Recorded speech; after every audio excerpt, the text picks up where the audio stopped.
সম্মানিত সুধী, আসসালামু আলাইকুম।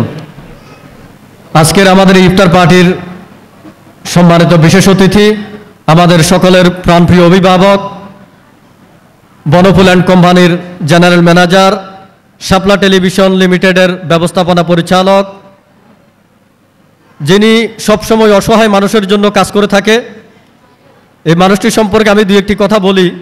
আমি প্রায় সময় মানুষটিকে বিরক্ত করি, রাতে বেরাতে ফোন দিই, কখনো বিরক্ত বোধ করে না, যখন তখন ফোন ছাড়াই অফিসে চলে যায়। কখনো আমাকে না করে না যে কি অফিসে আসা যাবে না বা উনি এখন ব্যস্ত, এই কথাটি কখনো আমাকে বলে নাই। শত ব্যস্ততার মাঝেও এই মানুষটি যে আমাকে সময় দেয় এবং সবসময় যখন আমি যাই তখন এই আপনাদের কথা জিজ্ঞেস করে কার কি সমস্যা, কোনো সমস্যা আছে কি না। কেউর কোনো সমস্যা থাকলে উনি সার্বক্ষণিক আমার থেকে জিজ্ঞেস করে আমরা যতটুকু পারি আপনাদের পাশে দাঁড়ানোর জন্য চেষ্টা করি। অতীতে অনেক সময় আপনাদের পাশে ছিলাম, ভবিষ্যতে ইনশাআল্লাহ আপনাদের পাশে থাকব।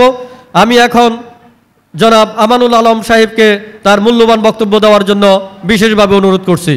জনাব আমানুল আলম। আসসালামু আলাইকুম রহমতুল্লাহি বরকাতুহু। আমরা অসহায় নারী ও শিশু কল্যাণ ফাউন্ডেশনের উদ্যোগে আজকে ইফতার মাহফিল সম্পন্ন করলাম। আমাদের ইফতার মাহফিল আমি যখন সভাপতি সাহেব উসমান সাহেবকে বললাম আমরা প্রতি বছর তো একটা ইফতার করে ব্যবস্থা করে, এটা কোথায় করবেন। তো আমি আবু ভাইয়ের কাছে গেলাম, আমরা দুজন। আবু ভাই এক ব্যাগকে আমাদেরকে সায় দিলেন, আমার ইয়েতে করেন, আমি ব্যবস্থা করব। এই যে একটা কত বড় একটা মহান দিলের মানুষ, না হলে এরকম করা যায় না। আমরা আশা করি ওনার ব্যবসা বাণিজ্য প্রতিটি কাজে আরও উন্নতি হোক এবং ওনার উত্তর সমৃদ্ধি কামনা করি।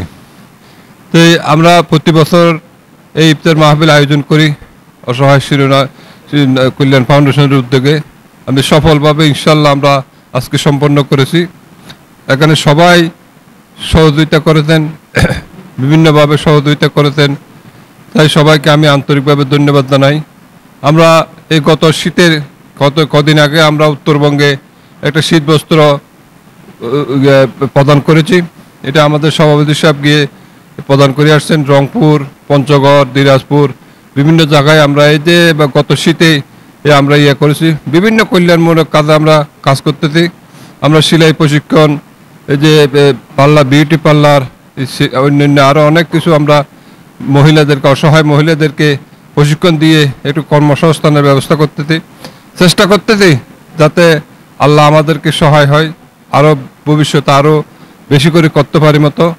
আমি সবাইকে ধন্যবাদ জানাচ্ছি। আজকের ইফতার মাহফিল আহ্বায়ক সহ সবাই যারা আছেন সহযোগিতা করেছেন সবাইকে ধন্যবাদ জানাই।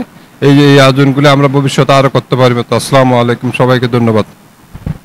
অসহায় নারী, পুরুষ ও শিশু কল্যাণ ফাউন্ডেশন সমাজ ও দেশের কল্যাণে নিয়োজিত সংগঠন।